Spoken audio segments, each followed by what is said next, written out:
네, 안녕하세요 여러분, 잉글쌤입니다. 자, 여러분, 이번 시간에는요 17번 프린트를 통해서 지난 시간에 이어 이제는 신라의 삼국 통일 그 과정에 대해서 공부해 보도록 하겠습니다. 자, 우리가 지난 시간까지 공부한 내용이 뭐였죠? 네, 바로 고구려와 수나라, 당나라와의 항쟁이었죠. 수나라와의 항쟁하면은 대표적으로 을지문덕의 살수대첩, 청천강에서 있었죠. 그리고 당나라 같은 경우는 양만춘과 연개소문이 중심이 된 안시성 전투, 뭐 그 외에도 뭐 천리장성이라든가 여러 가지 개념들이 나왔습니다, 여러분들. 자, 그러면 이제 오늘은요 삼국 중에 가장 느린 신라가 어떤 과정과 방법을 통해서 삼국을 통일하는가에 대해서 살펴보도록 하겠습니다. 그 시작은 바로 지난 시간 마지막에 공부했던 나당 동맹이에요. 말 그대로 신라랑 당나라가 동맹을 맺었다라고 하는 겁니다. 자, 이 동맹이 이제 맺어지게 된 연도는 648년입니다. 외우라고 적어드리는 게 아니라요, 참고하기 위해 적어드리는 거예요. 자, 여러분, 동맹이다라고 하는 건요, 국가와 국가의 외교적인 동맹이라고 한다면 어떤 경우에 동맹을 맺을까요? 네, 이 동맹이 양국 모두에게 필요하고요, 양국 모두에게 이득이 될 때, 이득이 될 때 맺어지는 게 동맹이에요. 우리 예를 한번 들어볼까요? 우리가 그 전에 무슨 동맹 공부했죠? 네, 나제 동맹을 공부했어요. 나제 동맹, 신라와 백제의 동맹. 왜 신라라는 백제는 동맹군이 필요했죠? 왜 서로가 서로를 필요했죠? 일단 백제는요, 네, 바로 장수왕의 평양천도 이후 본격적으로 진행된 남진정책, 이 남진정책으로부터 나라를 지키기 위해서 새로운 동맹이 필요했고요. 신라는요, 비록 4세기 뇌물 마립간 때 광개토 대왕에 의해서 정치적으로 외구의 침략도 막아주고 김씨에 의한 왕위 세습에 마립간 칭호 등등 여러 가지 도움을 받긴 받았지만, 고구려 군대가 신라에 주둔하고 너무 간섭이 심해지니까 독자적 발전을 위해서 고구려의 간섭을 끊어버릴 필요가 있었죠. 그러니까 고구려의 침략으로부터 나라를 지키고 싶었던 백제와 고구려의 간섭을 벗어나서 독자적 발전이라고 했던 신라, 이 둘의 이해관계가 맞아 떨어졌기 때문에 동맹이 맺어진 거야. 그 말은 지금 이 신라와 당나라의 동맹도 둘 사이의 이해관계가 일치했다는 거야. 서로가 서로를 필요로 했다는 겁니다. 자, 그러면 우선 신라는 왜 동맹이 필요했는가 볼게요.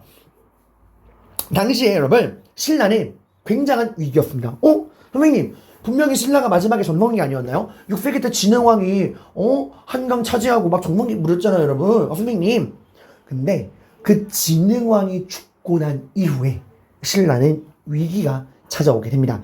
이웃나라 백제에서 굉장히 뛰어난 왕이 즉위하게 돼요. 그 왕이 바로 누구냐면은 최혁킹, 의자왕입니다. 네, 잘못 말한 거 아니에요. 여러분이 알고 있는 그 의자왕입니다. 선생님, 제가 알기로는 의자왕은 삼천궁녀, 그 백제를 망하게 한 백제의 마지막 왕, 사치와 향락에 찌든 마지막 왕, 충신들을 죽인 그 왕 아닌가요? 네, 맞지만 여러분, 그 여러분이 알고 있는 그 의자왕의 모습은 되게 의자왕 말년의 모습이야. 실제 의자왕은 즉위 초중반까지만 해도 백제사에서도 손에 꼽힐 만큼 위대한 정복 군주였어요.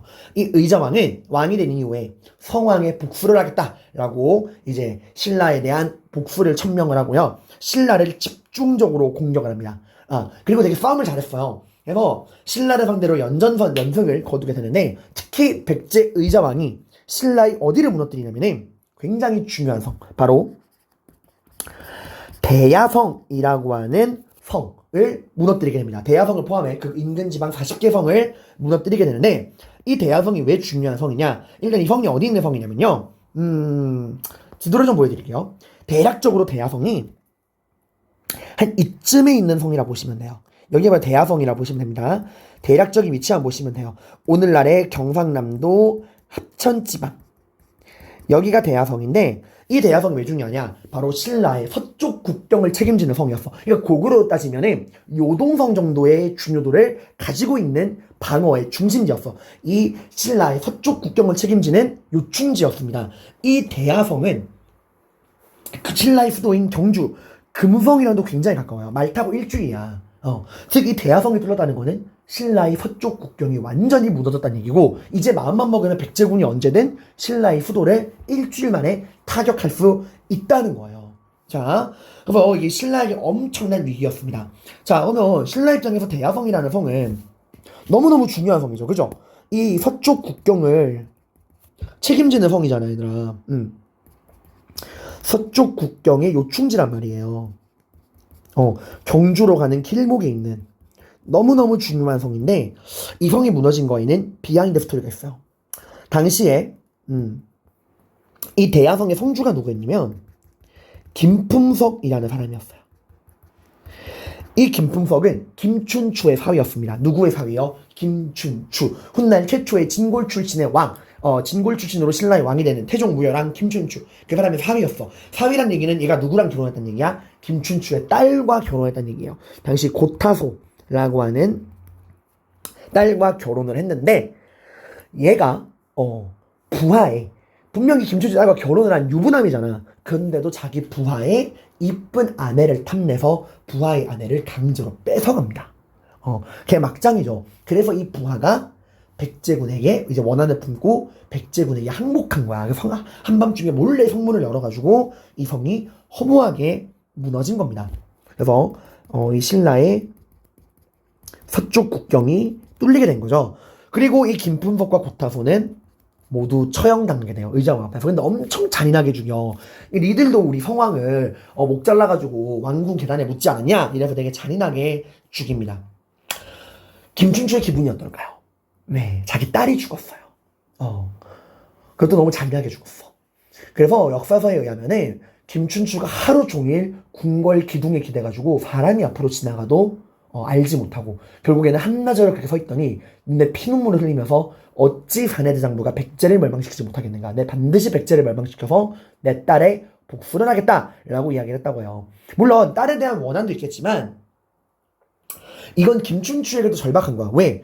이 성의 성주가 누구였어요? 김춘추의 사위였어. 근데 얘가 지금 뻘짓거리하다가 성을 뺏긴 거란 말이야. 그것도 이렇게 중요한 성을. 당연히 이 책임이 누구한테 돌아올 수밖에 없죠. 네, 장인어른이었던 김춘추에게 돌아올 수밖에 없어. 왜냐면 김춘추의 인맥으로 성주가 된 거니까. 김춘추는 본인의 개인적인 원한도 풀어야 되고요. 나라의 위기이면서도 동시에 본인의 정치적인 위기이기도 했어. 그래서 김춘추는 반드시 이 위기를 극복해야지만 본인도 살고 국가도 살고 원수도 갚을 수 있는 상황이었습니다. 다만 지금 신라 입장에서는 혼자 힘으로는 도저히 백제의 침략으로부터 나라를 지킬 수 있다 없다라는 생각이 든 거야. 그래서 혼자 힘으로 안 되면 어떻게? 도움이 필요하겠죠. 그래서 누구에게 도움을 요청하느냐? 처음부터 당나라로 간 게 아닙니다. 처음에는 고구려에게 도움을 요청합니다. 김춘추가 고구려로 건너가요. 당시 고구려에서는 연개소문이 쿠데타를 일으켜서 영유왕을 토막살인하고 허수아비인 보장왕을 세우고 본인이 대망리지로 등극했던 막 정권이 교체된 시점이었어요. 자, 이제 간 거죠. 왜? 옛날 기억이 있잖아. 우리 4세기 때 떠올려봐.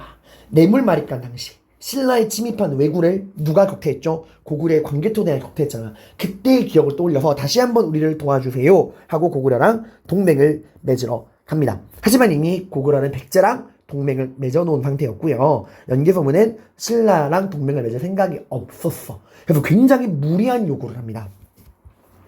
뭘 요구했냐면은 한강을 달라 그래요. 당시 이제 고구려가 신라에게 그래, 우리가 너희와 동맹을 맺어줄 수 있다. 그리고 우리가 군대를 보내서 너희 나라를 백제의 침략으로부터 구해줄 수 있다. 구원군을 보낼 수 있다. 단 조건이 있다.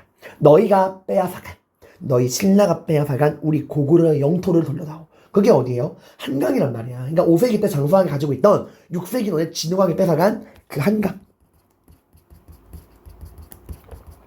요걸 요구한 겁니다. 이걸 들어줄 수 있나요? 이건 들어줄 수가 없어. 이걸 넘겨준다는 건 신라가 망하라는 얘기가 똑같은 거야. 그래서 이제 결국에는 이거는 실패하게 됩니다. 자, 당시에 여러분들, 당시에 이제 고구려의 그 동맹을 맺으러 갔던 사람은 누구예요? 김춘추예요. 근데 김춘추는 아직 왕이 아닙니다. 왕은 누구였어요? 선덕 여왕이었어요. 신라의 여왕이 나온 이유 골품제 때문에 그래. 오직 성골만이 왕이 될 수 있다. 남자 성골이 다 죽었거든. 그래서 여자 성골을 왕으로 세운 거예요. 신라의 김춘추 선덕 여왕 때 이제 고구려의 연개소문 보장왕에게 동맹을 맺으러 갔지만 고구려의 한강 요구로 인해서 실패하게 됩니다. 자, 선덕 여왕은 참 불행한 여왕이에요. 본인이 왕으로 있을 때 백제 의자왕의 침략으로 대야성을 빼앗기고요. 거기다가 대야성도 뺏긴 것도 모자라서 고구려와의 동맹이 실패하게 되죠. 그래서 이 선덕여왕은 이런 위기를 이제 극복하기 위해서 나름의 체제 정비를 하기 위해서 문화적으로 노력을 합니다. 그러니까 대야성도 뺏기고 고구려와의 동맹이 실패하고 여러모로 왕권이 약해지고 나라가 어수선하니까 이런 왕권도 강화하고 체제를 정비하기 위해 뭔가 보여줘야겠죠. 선덕여왕은 이런 위기를 문화적으로 발전하기 위해 노력을 합니다. 선덕여왕이 만들었던 유명한 문화재가 오늘 여러분이 경주에 가면 있는 별을 관찰하는 첨성대가 있고요. 또 지금은 비록 터만 남아있지만 황룡사라는 절에 있는 9층 목탑이라고 하는 문화재를 만들게 돼요. 좀 더 TMI로 들어간다면 황룡사라는 절 자체는 진흥왕이 만든 거야. 그럼 선덕여왕은 그 황룡사라는 절 안에 있는 9층 목탑 이걸 만든 게 선덕여왕이에요. 당시에 자장이라고 하는 승려가 이름이 좀 특이하죠. 자장이라고 하는 승려의 건의에 의해서 이런 9층 목탑을 만들게 됩니다. 자, 어쨌건 선덕여왕은 결국 이런 시름 속에서 죽게 됩니다. 자, 하지만 신라에게 기회가 옵니다. 왜냐? 당나라. 이 당나라가 누구와의 싸움에서 고구려와의 싸움에서 패배하거든요. 고구려 원정에서 아이고 이거 잘못 썼다잉. 고구려 원정을 실패하죠. 무슨 전투? 네, 안시성 전투. 에서 패배하게 되고 동맹국의 필요성을 느낀 거야. 그래서 뭐가 맺어지게 되는 거예요? 나당 동맹. 요즘엔 연합이라고 쓰는 교과서도 있어요. 나당 동맹 연합 같은 말입니다. 결성되게 돼요. 그러니까 순차적인 거죠. 신라가 대야성을 백제에게 의자왕에게 빼앗기고 고구려랑 동맹을 맺으려고 그랬지만 실패하고 당나라는 안시성 전투에서 고구려에 패배하고 동맹이 필요했고 이런 상황에서 이제 나당 동맹이 648년에 맺어지게 됩니다. 당시 신라는 이번에도 혹시나 외교관으로 파견된 게 김춘추였고요. 당시 신라의 왕은 선덕여왕에 이은 진덕여왕. 당나라는 당태종. 당태종이 죽기 전에 마지막으로 한 게 나당 동맹을 맺어주고 죽은 거야. 그래서 여러분 이거 분류하면 우리 선덕여왕 그리고 진덕여왕 좀 분류를 하자면 미리 스포일러 좀 할게요. 선덕여왕 때는 여러분들 이제 김춘추를 보내서 누구와의 동맹을 맺으려고 그 전부터 처음부터 해야죠. 선덕여왕 때는 의자왕의 침략으로 어디가 함락돼요? 네, 대야성이 함락되게 됩니다. 백제 의자왕에 의해서요. 그래서 김춘추를 어디로 보내서 네, 김춘추를 고구려로 보내서 당시 고구려는 연개소문이 실권을 쥐고 있고 왕은 누구야? 보장왕. 동맹을 맺으려고 그랬지만 성공에 실패. 왜? 한강을 요구했잖아. 고구려가. 그리고 선덕여왕은 시름 속에 죽고 그 다음 진덕여왕 때 안시성 전투에 패배한 당나라가 신라의 동맹 요구를 받아들이면서 뭐가 맺어지게 되는 거예요? 나당 동맹이 맺어지게 됩니다. 신라는 김춘추, 진덕여왕, 당나라는 태종, 이세민이 동맹을 맺게 돼요. 그리고 진덕여왕은 동맹을 맺고 나서 얼마 이후에 죽습니다.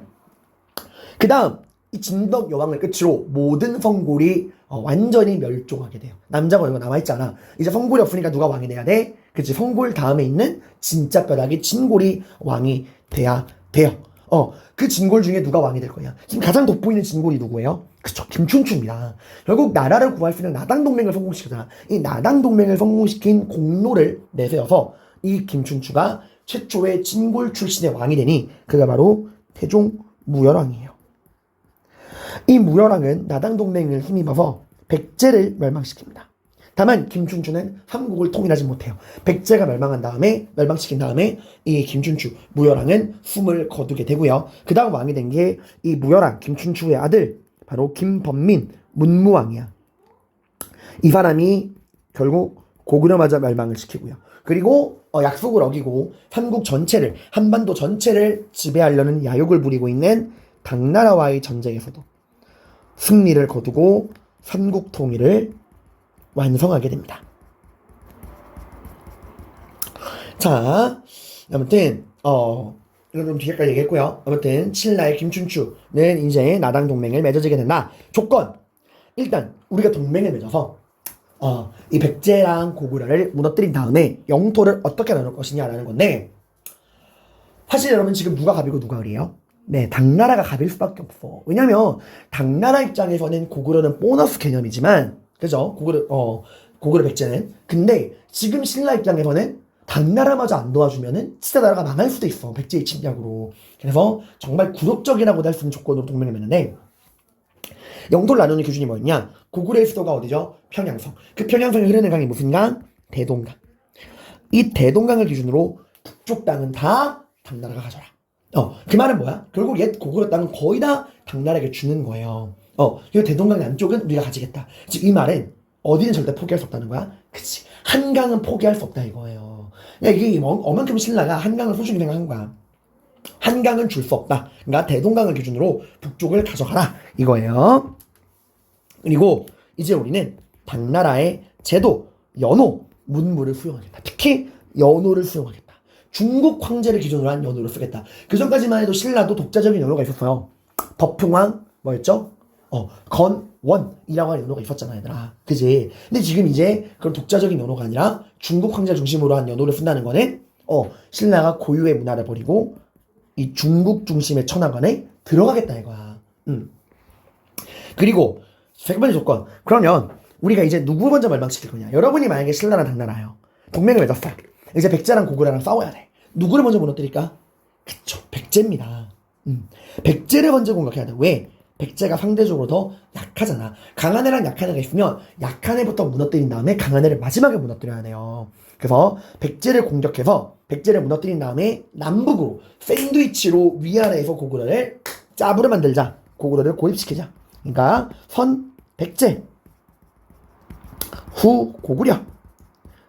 이 세 가지 조건을 기억하시기를 바랍니다.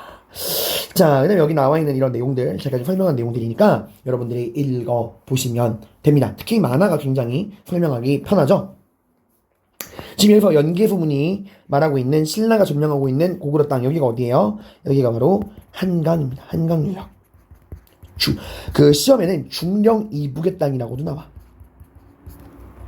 자, 아무튼 자, 그럼 이제 백제 멸망부터 살펴보도록 할게요. 자, 여러분, 백제, 찬란한 역사를 자랑하는 그 백제, 근초고왕의 전성기, 성왕의 부흥기, 그리고 의자왕, 자, 그 백제 되게 막 치열하게 싸웠을 것 같죠? 근데 아닙니다. 백제 멸망은 진짜 허무해요. 아니, 우리가 알고 있는 그 백제가 맞나 싶을 정도로 허무하게 무너집니다. 왜 무너지게 되느냐? 이 과정을 살펴볼게요. 당시 백제의 왕은 누구? 의자왕. 그리고 신라의 왕은 누구? 네, 진덕의 왕은 나당동맹까지 맺고 죽었고요. 그 다음에 최초의 진골 출신의 왕, 나당동맹을 실질적으로 맺었던 김춘추가 최초의 진골 출신의 왕, 무열왕에 즉위를 합니다. 그리고 의자왕 밑에는 계백이 있고요. 무열왕에게는 김유신이라고 하는 사람이 있죠. 김유신이 누구예요? 관산성 전투 승리의 주인공 김무력의 아들 금관가야의 왕족 출신이죠. 근데 왜 이렇게 허망하게 망했느냐? 여러분이 알고 있는 그 의자왕의 이미지가 이때부터 적용이 돼. 그러니까 의자왕은 이때부터 교만에 빠집니다. 봐봐, 의자왕 입장에서 봐봐요. 의자왕 입장에서는 싸우기만 하면 이겨. 거기다가 선덕여왕도 죽고 진덕여왕도 죽고 신라의 2명의 왕이 사라질 동안 자기는 굳건하게 왕위를 유지하고 있어. 그러니까 사람이 이제 교만에 빠진 거야.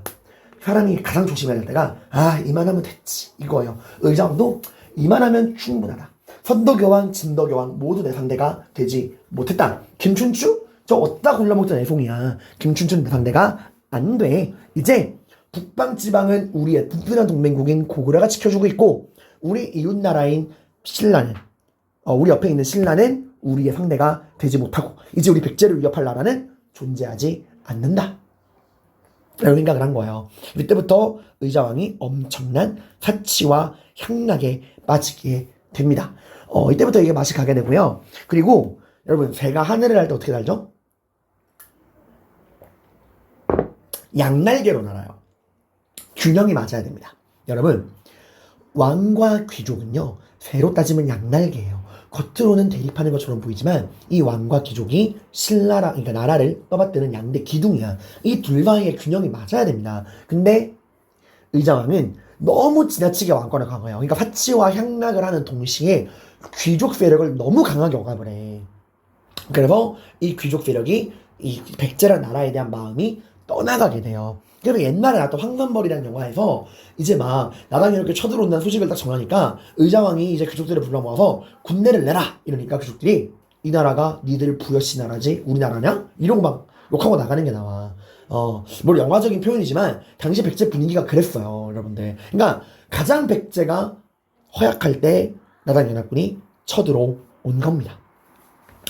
자, 백제는 지금 분열되어 있었고요. 또 이때 얘네가 전략을 나당 연합군 전략을 되게 잘 세웠어. 이때 어떻게 쳐들어왔냐면은 이 지도를 좀 보여드릴게요.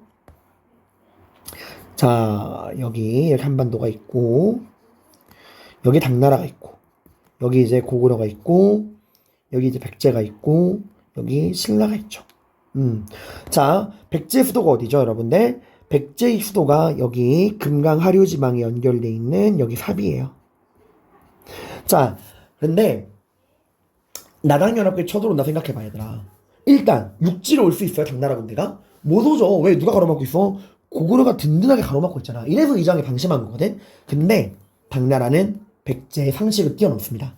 육지로 안 오면 안 되면 어디로 간다? 바다로 간다는 거야. 이게 생각의 차이죠. 중국은 할 수 있어. 그래서 무려 13만, 대륙의 스케일입니다. 무려 13만에 달하는 병력을 배에 태워서 바다로 내보내요. 근데 이게 대놓고 백제 땅으로 오면은 백제로 대비를 할 거 아니야. 그래서 처음에는 위로 향합니다. 마치 어디로 가는 것처럼 누가 봐도 고구려의 수도인 평양성을 향해 가는 것처럼. 그리고 동시에 신라군도 육지에서 위로 향하게 돼요. 어디로? 평양성을 향해서. 그 백제는 또 안심해요. 의자왕은. 아, 이번에 나당 얘네들이 고구려 또 고구려 쳐들어가는구나. 옛날에 그랬던 것처럼 고구려가 또 이번에도 잘 막아내겠지 하고 또 사치와 향락에 빠져. 근데 함정이었죠. 당나라 군대가 어느 순간 급격하게 항로를 바꿔서 남쪽으로 내려오고요. 신라군도 경로를 틀어서 남쪽으로 내려옵니다. 나당 연합군 전략은 뭐냐? 적의 머리를 날려버리자. 중국 애들이 좋아하는 전략이죠. 백제 지방 세력과는 싸워줄 마음이 있다 없다? 없다. 적의 머리만 날려버립니다. 적의 머리가 어디예요? 백제의 수도 사비성입니다. 또 이 사비성이 여러분들 우리 기억할 거야. 성왕이 웅진, 산골짜기 방어하기 좋은 웅진에서 사비로 수도로 옮긴 이유가 뭐예요? 사비에는 금강 하류가 흘러. 뭐 하기 좋아요? 바다로 나아가기가 좋죠. 중국이랑 교류하기 좋죠. 거기다가 넓은 평야지방이었죠. 이게 나라가 잘 나갈 때는 좋지만 나라가 위기에 빠지면 양날의 검이야. 강을 통해 바다로 나가기 좋다는 건 적도 강을 통해서 들어오기 좋다는 거고요. 평지가 넓다는 건 장애물이 없다는 거야. 그래서 당나라 군대랑 신라 군대가 파죽지세로 백제의 수도를 향해 몰려옵니다. 하지만 백제 조정은 여기에 대한 대비가 전혀 되어 있지 않았어요. 그래서 신라는 지금 육지에서 당시 신라군이 병력이 동원한 게 5만이야. 김유신이 이끄는 5만의 군대. 그리고 당나라는 소정방이 이끄는 바다를 통해 오는 13만. 그러니까 신라는 육지를 통해서 김유신이 이끄는 5만 대군이 오고 있고요. 당나라는 바다를 통해서 소정방이 이끄는 13만의 대군이 쳐들어오고 있는 상황이었어요. 그래서 우선 당나라 군대가 금강 하류를 통해 사비성으로 진입하려고 합니다. 이걸 이제 막기 위해서 벌어진 전투가 기벌포 전투예요. 이제 금강 하류 지역이야. 이 금강지방 여기서 당나라 군대랑 전투가 벌어지게 됩니다. 그래서 바다로 오는 당나라 군대를 맞서 싸우기 위한 게 기벌포 전투고요. 더 중요한 전투는 육지로 오고 있는 신라군을 막기 위해 싸운 전투야. 이게 바로 그 유명한 백제의 마지막을 장식하는 황산벌 전투입니다. 이 황산벌은 오늘날의 논산이에요. 이게 사비 바로 옆에 있는 도시가 논산이에요. 그러니까 수도 근처까지 올 때서 돼서야 겨우 대역에 나섰다는 거야. 얼마나 백제가 준비가 안 돼 있는가 알 수 있죠. 당시 황산벌 전투에서 이 신라군 5만과 맞서 싸운 거는 계백입니다. 근데 계백의 병사는 겨우 5천이었어요. 이게 흔히 말하는 계백의 5천 결사대입니다. 이 계백의 5천 결사대가 김유신의 5만 대군과 황산벌에서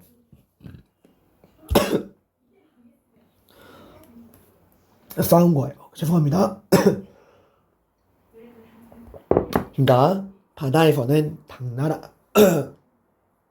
군대와 싸우는 기벌포 전투. 육지에서는 신라군과 싸우는 황산벌 전투. 이 중에서 우리는 황산벌 전투를 꼭 기억해야 됩니다. 계백은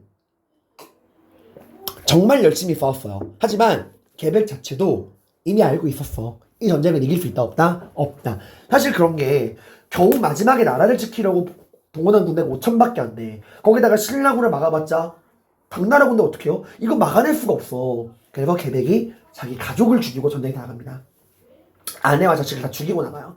어차피 너희가 살아있어봤자 이 전쟁에 우리가 패배하고 나면 나당 연합군의 포로가 될 건데 그러면 적의 포로가 되어서 치욕을 당하지 않겠느냐. 적의 포로가 되어서 수치를 당하느니 내 손에 죽어라 하고 가족을 죽이고 나가고 열심히 싸웁니다. 그래서 처음에 4번을 이겨요. 5만에 10배가 넘는 신라군을 상대로 4번 싸워 4번 모두 이깁니다. 하지만 상대 누구예요? 김유신이에요. 김유신은 머리를 씁니다. 지금 백제군이 죽음을 각오하고 나와서 사기가 높다. 그러면 우리가 저 죽음을 각오한 백제군을 이기려면 우리 신라군도 사기를 끌어올려야 한다. 그럼 어떻게 한다? 화랑. 당시 16살의 어린 화랑 관창을 돌격을 시킵니다. 그래서 계백이 이제 웬 꼬맹이 하나가 혼자서 막 말 타고 돌려가니까 잡은 거야. 일단 잡고 보니까 솜털 뽀송뽀송한 중3짜리 어린애란 말이에요. 그래서 가 하고 돌려보내요. 근데 김유신은 또 돌격을 시킵니다. 또 계백이 풀어서요. 또 돌격을 시켜요. 자, 이건 뭐야? 김유신은 애초에 죽으라고 보낸 거야. 그리고 그 어린 화랑 관창의 죽음을 신라군에게 보여주고 사기를 끌어올리려고 그러는 거야. 그럼 이렇게 생각할 수 있죠. 안 죽여주면 그만 아닌가요? 그럴 수가 없어. 관창을 2번 돌려보내니까 이제는 백제군이 동요하는 거야. 왜 우리 대장님은 우리를 죽이려고 오는 적군을 계속 살려주는 거지? 어린애라고 봐주는 건가? 이렇게 돼버리는 거야. 외통수에 걸린 거예요. 그래서 결국 계백은 화랑 관창의 목을 베고 그 목을 말 한 장에 걸어서 신라군 진영으로 보냅니다. 김유신은 그 목을 들고 신라군에게 외치죠. 이 어린 화랑도 나라를 위해 죽기로 싸우는데 어찌하여 너희는 싸우지 않느냐 라고 해서 이 관창의 죽음에 분노한 신라군의 사기에 힘입어서 결국에는 황산벌에서 계백의 5천결사대는 전멸하게 됩니다. 그리고 바다를 이 기벌포도에서 패배해요. 그래서 결국 바다에서 몰려오는 당나라군, 육지에서 오는 신라군, 양군의 협동에 의해서 백제군은 결국에 패배하게 되고 수도인 사비성이 함락되게 됩니다. 자, 그리고 어디로 도망쳤을까? 네, 웅진으로 도망칩니다. 우리 기억나죠? 애초에 처음에 백제가 장수왕에 의해 한성이 무너졌을 때도 웅진으로 도망을 쳤잖아. 산골짜기 험한 골치여서 방어하기 좋으니까. 이번에도 의자왕은 사비성이 무너지고 웅진으로 도망칩니다. 그 기다렸어요. 뭐를? 아직 지방군이 남아있잖아. 이 지방에서 구원군이 올라올 때까지 시간을 벌어야겠다 생각하지만 아무리 기다려도 지방군은 오지 않습니다. 왜? 이미 백제는 분열돼 있었어. 지방의 귀족들은 왕실의 마음이 떠난 거야. 그래서 결국에는 의자왕은 항복하게 됩니다. 사실 항복한 것도 이 웅진 성주가 의자왕을 배신한 거야. 예식진이라 그래가지고 그래서 결국에는 백제는 멸망당하고 의자왕은 당나라의 포로로 끌려가게 됩니다. 자, 근데 백제가 멸망됐어요. 근데 여러분 봐봐. 애초에 나당 동맹 조건이 뭐였어요? 영토를 나눌 때 어디를 기준으로 이 대동강을 기준으로 영토를 나누자 라고 이야기를 했잖아. 그러면 그 조건대로면은 백제 땅은 누가 가져야 돼요?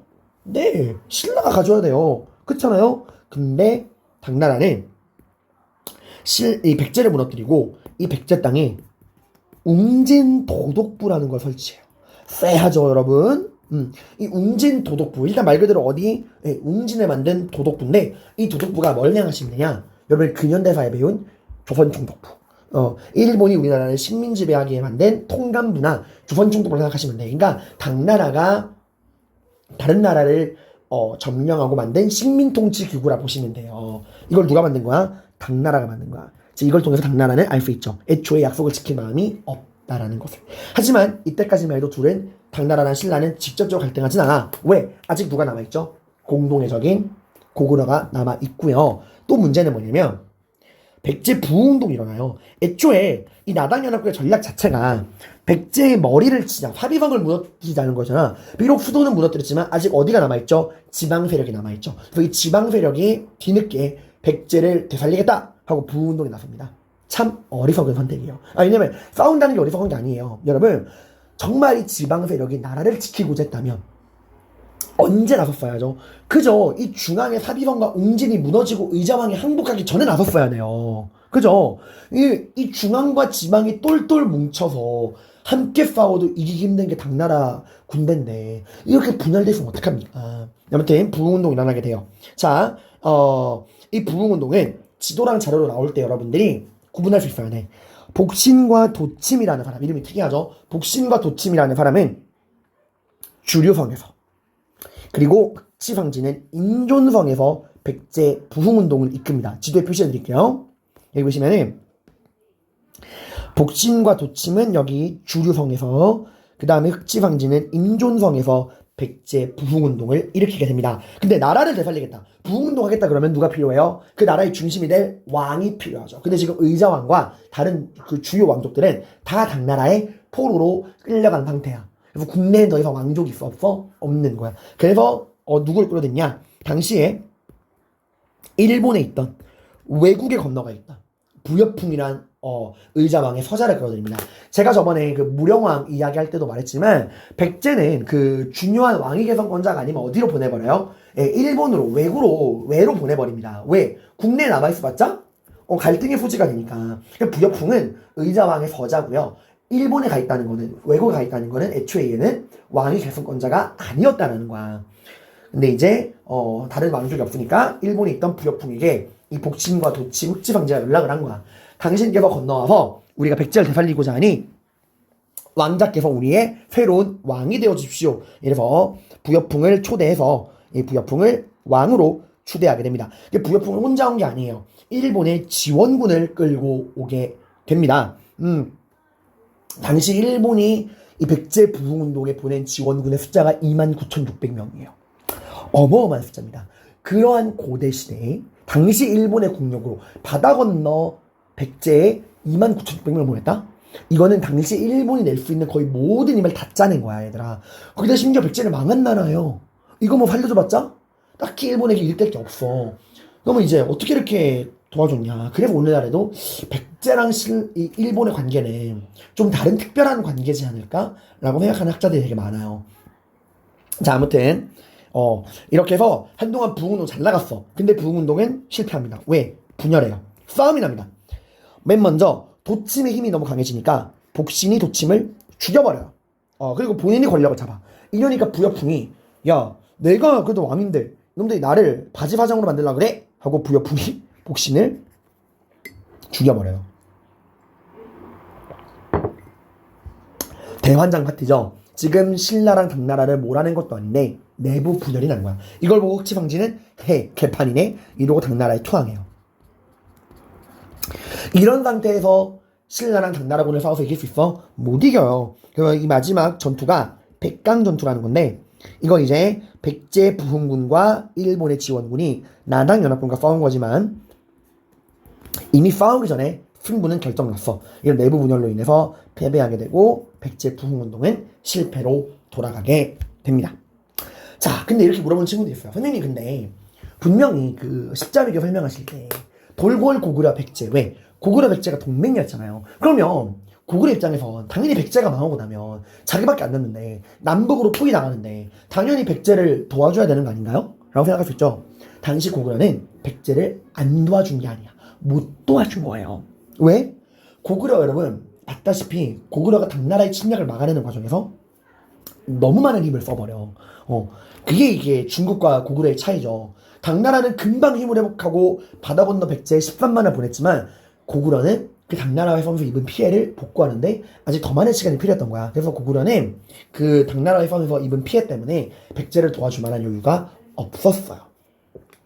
자, 그래서 결국에 백제 멸망했고요. 백제 부흥운동도 실패하게 됩니다. 이렇게 백제는 역사의 뒤안길로 사라지게 돼요. 자, 이제 누구 남았죠? 고구려 홀로 남았습니다. 고구려의 보장왕, 그리고 지금 신라는 왕이 바뀌었어요. 내가 말했죠? 무열왕은 딱 백제까지만 멸망시켰어. 그 다음에 고구려 멸망시킨 거는 그의 아들 김범민, 문무왕 김범민입니다. 그래도 고구려엔 연개소문이 있지 않나요? 그 연개소문이 죽어. 그러니까 안시방 전투 이후에 나당 동맹이 맺어지게 되고 나당 동맹군이 백제를 무너뜨리고 백제 부흥운동마저 진압을 하고요. 그 이후에 연개소문은 결국 죽게 됩니다. 백제 멸망하고 백제 부흥운동 이후에 연개소문이 죽은 거예요. 연개소문이 죽은 이후에 고구려는 내분에 빠집니다. 아까 제가 그랬죠? 새는 양날개로 난다. 정치는 조화와 균형이다. 왕과 귀족은 나라를 떠받드는 이중 날개다. 라고 이야기했어요. 백제가 너무 지나치게 의자왕 쪽으로, 왕 쪽으로 권력이 모였다면 고구려는 지금 누구에게로? 왕은 허수아비고 귀족. 그 귀족 중에서도 누구만? 연개소문 개인에게 모든 권력이 집중되어 있잖아요, 얘들아. 당연히 불만이 생길 수밖에 없습니다. 네, 생길 수밖에 없어요, 여러분들. 그래서 당시 연개소문, 개소문이 죽은 다음에 그 아들이 3명 있었어요. 첫째가 연남생, 남생이, 둘째가 연남건, 남건이, 셋째가 연남산, 남산이었는데 문제는 이제 연개소문이 대망리지였잖아. 이 자리는 종신이고 세습이었죠. 그 연개소문은 자기가 죽은 다음에 이 대망리지 자리를 첫째 아들인 연남생에게 물려줍니다. 그리고 죽기 전에 아들들의 3명의 아들의 손을 잡고서 절대로 이 아버지가 죽은 다음에 너희들은 싸우면 안 된다 라고 유언을 남기고 죽었지만 그럴 리가 없죠. 왜냐면 이 세 아들이 다 고만고만하게 능력이 뛰어나. 그러니까 이게 이 세 아들은 절대 무능하지 않았어요. 연개소문의 피해를 이어받아서 셋 다 한 가닥씩 하는 애들이야. 실제로 당나라와의 싸움에서 선봉에 섰던 게 연개소문의 세 아들이야. 그러니까 다들 능력에 자신감이 있는 거야. 이러니까 싸움이 나는 거예요. 그러니까 이 연남건이랑 연남산 동생들이 보기에는 내가 남생 형보다 못한 게 뭐야? 왜 형이 모든 걸 다 가져가? 그래서 연남생이 요동지방, 국경지방에 순찰을 나갔을 때 연남건과 연남산이 힘을 합쳐서 쿠데타를 일으켜서 연남생을 몰아내게 돼요. 연남생이 걸려서 쫓겨나. 연남생이 갈 데가 있어 없어? 없는 거야. 연남생이 너무나 분노한 나머지 해서는 안 된 선택을 합니다. 가질 수 없다면 부셔버리겠어. 고구려? 너가 날 버려? 난 고구려 부셔버릴 거야. 해버린 거예요. 지금 고구려를 부술 수 있는 나라가 어디밖에 없죠? 당나라밖에 없죠. 그래서 남맹이가 당나라에 투항을 해요. 기가 막힌 일이죠. 이게 이제 가가지고 당나라 황제, 당시 당태종이 죽고서 그의 아들 당고종이 황제가 됐는데 당고종 앞에서 무릎 꿇고 빌어요. 제발 저에게 군대를 주셔서 제가 이 원수를 갚을 수 있게 도와주십시오. 당나라 입장에서는 너무 떼땡큐죠. 그 강력하던 고구려가 알아서 무너지고 있잖아. 당고종이 굉장히 기뻐하면서 연남생을 당나라 장군으로 삼고요. 연남생을 선봉에 세워서 장군으로 삼아서 당나라 군대의 지휘관으로 하면서 이 연남생이 이제 당나라 군대를 이끌고 고구려로 쳐들어온 거야. 그 남쪽에서 누가 쳐들어와요? 신라군이 쳐들어옵니다. 이제 샌드위치인데 이건 고구려가 막을 수가 없어요. 왜냐면 지금 당나라 군대를 이끌고 있는 게 누구야? 연개소문의 장남, 전직 대망리지였던 연남생이야. 얘가 나름 고구려의 최고 지도자였어요. 고구려의 모든 국가기밀을 다 알고 있잖아. 어디에 병력이 얼마나 있고 어디에 뭐가 있는지. 그래서 결국 이 나당연합군의 고구려 공격으로 인해서 결국 수도인 평양성마저 무너지게 되고요. 평양성은 꽤 오래 버텨요. 사비성이랑 달라. 평양성은 이미 장수왕 때부터 오랜 시간 고구려의 수도였고 굉장히 그 철옹성이었어요. 평양성은 꽤 오래 버티지만 결국 평양성도 내부 배신자에 의해서 무너지게 되고 고구려는 망하게 되고요. 마지막 왕인 보장왕은 당나라로 끌려가게 됩니다.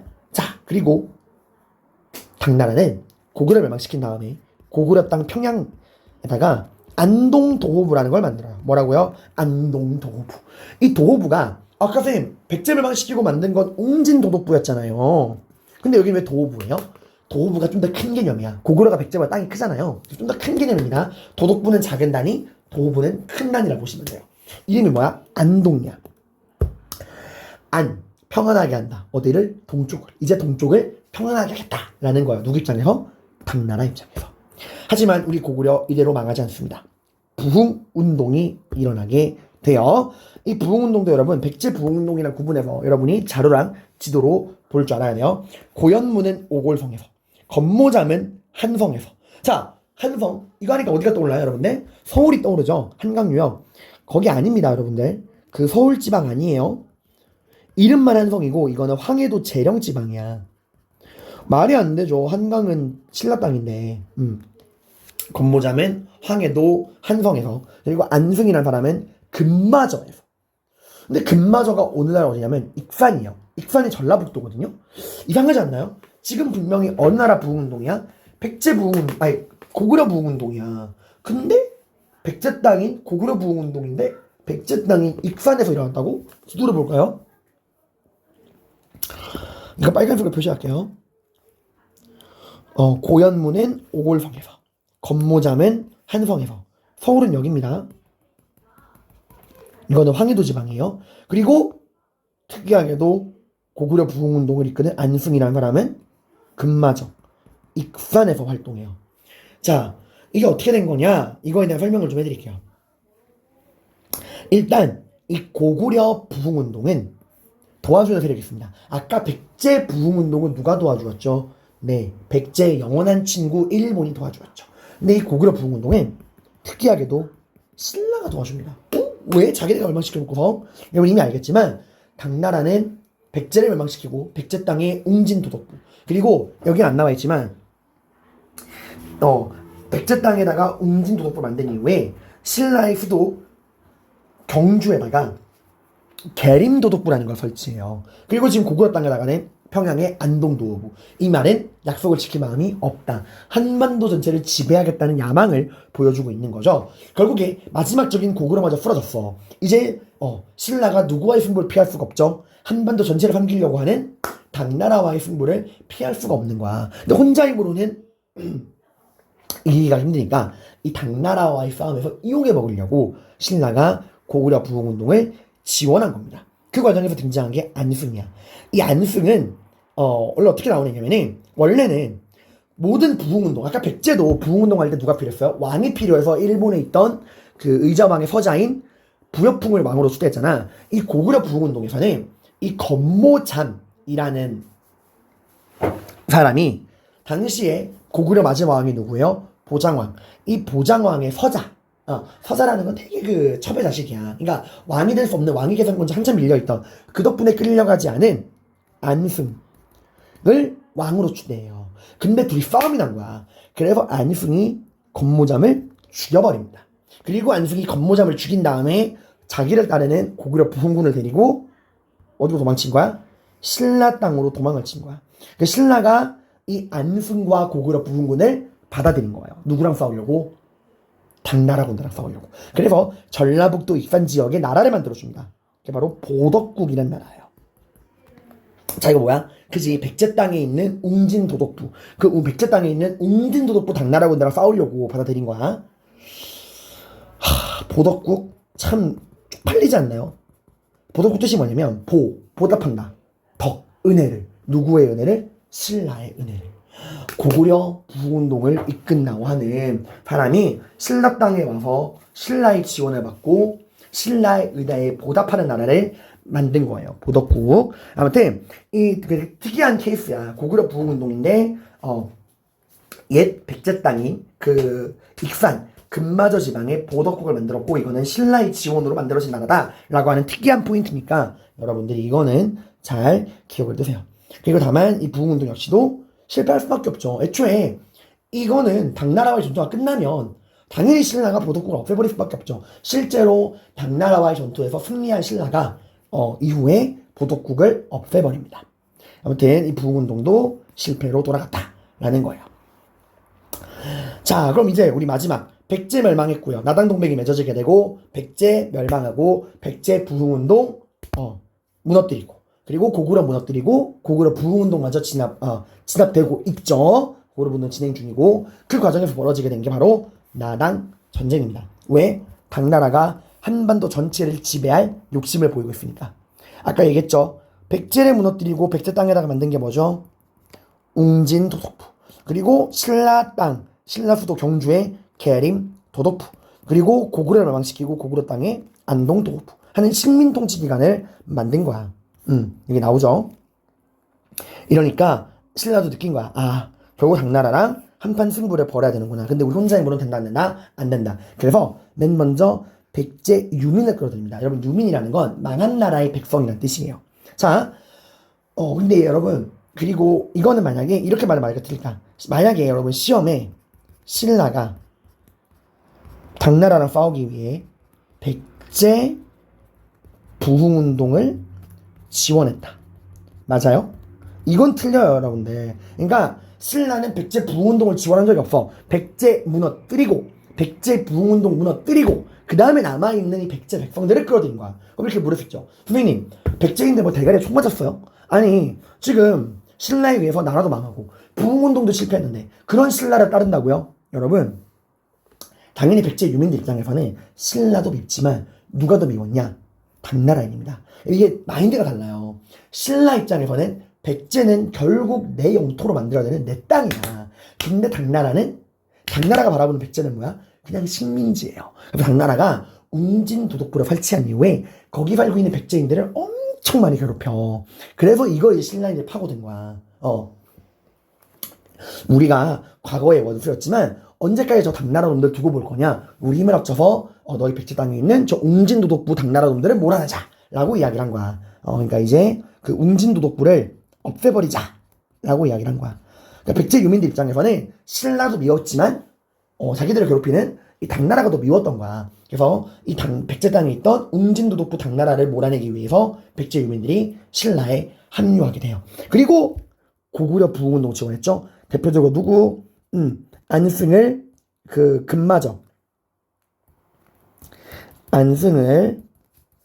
이 금마저 익산 지역에 불러들여서 보덕국을 만들었죠. 왜? 백제 땅에 있는 당나라 군대를 견제하기 위해. 이렇게 고구려 부흥운동을 지원한 건 맞지만 백제 부흥운동은 지원하지 않았어요. 이렇게 신라는 백제 유민들과 고구려 부흥운동을 지원함으로써 끌어모을 수 있는 모든 전투력을 끌어모아서 당나라와 한판 승부를 벌입니다. 나당 전쟁 개막. 크게 2번 싸워서 2번 이깁니다. 육지에서는 매수성 전투, 바다에서는 기벌포 전투. 기벌포 또 나왔네요. 아까 나당 동맹이 백제를 무너뜨릴 때 당나라가 바다로 간 게 기벌포였죠. 기벌포가 고유명사가 아니라 보통명사야. 금강하류지방. 그러니까 기벌포란 지역이 나온다고 무지성으로 찍지 말고 누구랑 싸우고 있는 건지, 백제와 당나라가 싸우고 있는 건지, 신라랑 당나라가 싸우는 건지 보셔야 돼요. 자, 여기서 2번 이깁니다. 매소성, 여기 지도 나오죠. 매소성 전투, 기벌포 전투. 여기서 이기는데 이게 요즘 자료에 제가 그 뒤에 실어드린 문제를 푸시면 알겠지만 신라가 되게 아슬아슬하게 이겨. 그러니까 처음부터 이긴 게 아니라 처음 몇 번 치다가 마지막에 결국 역전을 하거든요. 그래서 여러분이 이거를 사료를 꼼꼼하게 안 읽으면 처음 부분만 읽으면 뭐야 졌네? 패배했네? 그럼 백제랑 고구려인가? 아니야 얘들아. 비록 신라가 이기긴 이겼지만 엄청 힘들게 이겨. 그래서 사료를 꼼꼼하게 봐야 돼요. 처음엔 치다가 나중에 이겼다라는 이야기가 나옵니다. 그리고 결국 이 2번의 싸움에서 이긴 다음에 이제 어디를 경계로? 원래 약속대로. 원래 약속이 어디였죠? 네, 여기. 여기 흐르는 강이 뭐야? 평양에 흐르는 강? 대동강. 그리고 여기 있는 끝에 있는 도시가 원산이라는 도시예요. 여러분이 근현대사 공부할 때 강화도 조약, 부산, 인천, 원산 개항했다고 하죠. 그 원산이야. 대동강과 원산만을 경계로 삼국 통일을 이루게 됩니다. 대동강과 원산만을 경계로 삼국 통일을 달성하게 돼요. 자, 정리 한번 해볼까요? 자, 백제 의자왕이 삼국 통일 과정이 신라를 공격합니다. 그리고 어디를 무너뜨려요? 대야성을 무너뜨립니다. 위기에 빠진 신라의 김춘추와 선덕여왕, 고구려의 연개소문과 보장왕에게 지원 요청을 하지만 실패합니다. 왜? 한강을 요구했으니까. 그리고 김춘추가 선덕여왕은 죽고 그 다음 진덕여왕의 명을 받아서 김춘추가 어디로 가요? 당나라로 갑니다. 마침 안시성 전투에서 패배한 당태종은 신라랑 동맹을 맺어요. 대동강을 기준으로 중국의 질서를 받아들이고 선백제 후고구려. 그래서 약속대로 백제 무너뜨리고 백제 부흥운동 무너뜨리고 그 다음 고구려 무너뜨리고 고구려 부흥운동도 이용해 먹을 만큼 이용해 먹은 다음에 없애죠. 나당 전쟁, 매후성, 기벌포 전투. 그래서 삼국 통일. 그래서 여러분들이 이 순서 꼭 알아두셔야 합니다. 삼국 통일의 한계와 의는 여러분 읽어보세요. 한계는 이제 우리가 알고 있듯이 외세를 끌어들였다. 그리고 고구려 땅을 다 넘겨주었다라는 게 한계지만 의도 무시할 수 없습니다. 어쨌건 한반도 전체를 차지하려는 당나라를 이겨냈잖아. 누가? 신라가.